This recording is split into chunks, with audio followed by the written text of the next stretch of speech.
Asi, mis mul ka nagu veits kettasse ajavad mind on tõukerattad praegu. Tõukerattad ajavad mind üli kettasse. Nagu, see aasta mul on 3 tõuksi otsa sõitnud.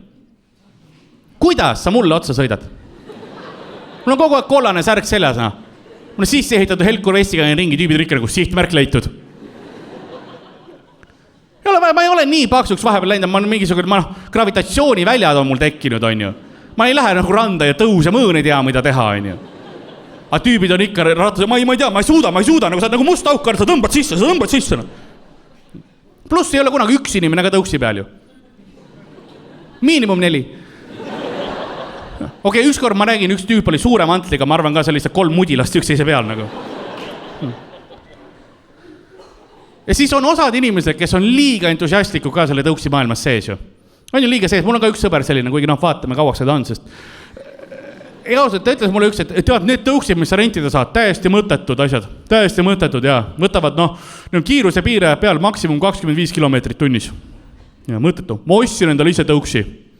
Ma võtsin piiraja maha. Nüüd võtab sott 10 sisse. Milleks? Mis sa teed sellega? Lähed maanteele või? Kujuta ette maanteel, keegi on just endale värskelt juhiload teinud, istub seal vahtra lehed igal pool ringi, on ju. Peast teadmine 2 aastat, 90 kilti tunnis, vaatab kõrvalt peeglist välja, kärg pere teeb tõuksiga mööda sõitu nagu. Vaatavad ka.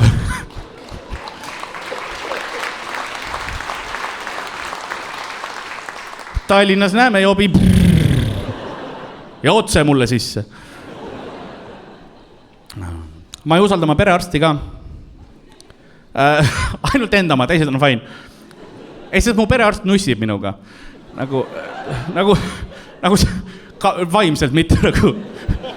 See oli vaktsiin. Nagu, mõtle peale seda, ta on nagu tõmbab välja, nagu nüüd on kõik korras. Ei, see ei ole see, ta on nagu... Ei, nagu, kes algas kõik mõned aastad tagasi, ma läksin perearsti, mul oli puugihammustus jala peal, on ju, ja jalg läks mädanema. No põhimõtteliselt, jaa, rõve oli. Ma lonkasin oma perearsti kabineti sisse ja ma lonkasin sealt välja ainult ühe diagnoosiga, milleks oli E66 krooniline rasvumine.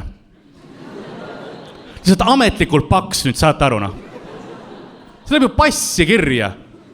Ei te mõnikord mõtlete peale, ma ei tea, jõula või käite vanaema sünni peal, vaata, oi, kas on lisakilod, oi, kas on voldikene, ma olen paberitega pekk nüüd. Ma ei saa riigi piirist üle enam. Vaatavad rahvus, Eesti, sugu, mees, paks, jah, sorry, ei saa sisse, Me ei julge. Ja see on nagu, tuleb välja, seal on kategooriad ka muuseas, seda ma ei teadnud, aga on. Ma läksin 2 aastat tagasi, ma olin tugevalt rasvunud ja aasta hiljem mõõdukalt rasvunud. Vau, kõlab nagu progress, aga tegelikult pole ju. See põhisõna on sama, sa ei loe kuskilt uudisest. Ta oli mõõdukalt surnud, lootust on. Me teame, mis toimub. Okei, osad asjadega see on loogilisem, näiteks sa võid olla kas tugevalt või mõõdukalt kurt, on ju. Kui sa mõtled, mis või kes on mõõdukalt kurt, kõik lapsed on mõõdukalt kurdid. Ei, ütle mõnele, vaata mõnele lapsele sügavalt silma, ütle, et aeg on koristada. Ta vaatab sust läbi. Sind ei eksisteeri selles hetkes, on ju.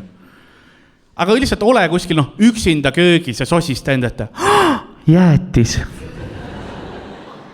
Köök on lapsi täis. Mis on üliveider, sest mul ei ole lapsi nagu.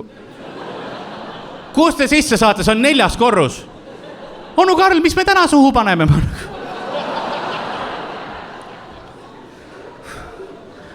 Ei ole see pidu. Venno on kõrvalkorteris ja jalavõru piiksumise järgi minge. Aga mis mind kõige selle juures kõige rohkem häiris on see, et mu perearst on minust paksem. Ei, mu perearst on full Jabba the Hutt lihtsalt seal. Mis sa nudamal on lähe sun näha, see Han Solo, Fat Solo. Nagu raske on võtta arsti tõsiselt, kui ma lähen tema kabineti sisse, arsti asemel tugitoolis istub praemuna ja hakkab mulle kolesteroolist rääkima. Nagu, et kuule, ma vaatasin siin, et äkki peaks tuut ravimit proovima. Aga proovi enne äkki ise järgi. Ütle 6 aja pärast, kui see oli, jah? Ütlesi, asi, mis ma ei salli ka teile veel öelda, ma ei salli lauamänge. Ma tean, et ma näen välja nagu tüüp, kes ainult lauamänge mängib. oli irooniliselt, aga ma ei salli lauamänge, liiga keerulised. Mulle sõbrad kutsusid mängima ka, ütlesid, et tule, uus huvitav, eks ole, okei, lähen sinna. Esimese asjana tüüp paneb 300 leheküljelisel raamatu laual, ütleb, need on reeglid, hakka lugema. Mängime 15 minuti pärast. 300 lehekülge, nagu see on kohustuslik kirjandus. 15 minutit, 2 nädalat miinimum. Ja siis ta ütles lause, mis siiamaani vahepeal aja mulle nagu külma judinaga äratab üles, ütles, nüüd läheb lõbusaks. Ja võttis kalkulaatori välja. See ei ole lõbus, kui kalkulaator välja tuleb. See on see, kus lõbu lõppeb. Nagu see ei ole kunagi peol olnud nagu pohhu see DJ, millal kalkulaatorid tulevad. Liisa, täna šotid või? Jaa, mul on kalkulaator käes juba. Crazy õhtu tuleb. Ja siis ma avastasin, et kui sa mängid ka sõpradega, siis on alati see üks tüüp ju. See üks tüüp on sinuga alati. Kes on see? Aga tegelikult. Aga tegelikult see käik, mis sa 4 korda tagasi tegid, tegelikult ei tohi nii teha. Just vaatasin lehekülg 187. Teeme nii, nagu viimast 4 käiku ei toimunud. Ma ütlen alati, aga tegelikult käi pers. Ja siis lähen otsin endale uued sõbrad alati nagu. Ja sa mõtled, minu sõpruskonnas ei ole kedagi sellist. Ei ole. See oled sina. Mida et julge öelda? Aga nagu ma leidsin endale vahepeal uued sõbrad ja mul on üks sõber, kellega ma olen viimasel hästi palju suhelnud ja rääkinud ja sest mu sõber on professionaalne sõdur, eks ole, elukutseline sõjaväelane. Praegusel ajal suht palju räägime temaga ja see on selles mõttes huvitav, minu jaoks ta on naljakas, et ta on nagu elukutseline sõjaväelane. Sest ta on 2 meetrit pikk ja minust laiem. Ma ütlen, okei, selle kehaga, mis ta on mingi käsivõitlusinstruktor või midagi või? Ei, mu sõber on snaiper. 2 meetrit pikk, minust laiem, snaiper. Ma küsin alati, mees, mis su kamoflaaž on? See läheb majana kohale või? Ma olen näinud neid snaipri kostüüme, kus nad panevad mingid lehekesed külge nagu, ma olen põõsas, Mu sõber on nagu, ma olen terve mets. Vaenlastel ka suht raske, kui ütleb, mingi lasud käivad, sõbrad surevad, on ju, sa vaatad, kus see tuleb, mis see toimub ja siis kauguses rahulikult mingi mäetipp liigub ära lihtsalt.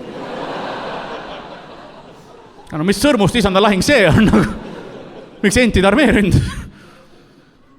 Ja ma küsisin ta käest ka lihtsalt, et okei, sa oled mingi, ta on viimased 15 aastat nagu sõjaväel olnud, sa oled igas sõja nagu tsoonis käinud praktiliselt. Ma küsin, kuidas sa ikka veel elus oled? Vaatas mul tuimalt otsa, ütles, tähtis on see, et sa ei tohi lihtsalt pihta saada. See on nii Eesti mehe vastus. Definitsioon küsimusele ju. Nagu minu lemmik oli siis, kui ma olen vaadanud, teised teevad seda samamoodi nagu Andrus Värnik võttis kuldmedali MM-il, on ju. Ja siis küsiti tema käest intervjuule, et kuidas siis täna võit koju tuli? Ja Värnik vaatas tuimalt kaameras ja ütles, minu oda lendas täna kõige kaugemale.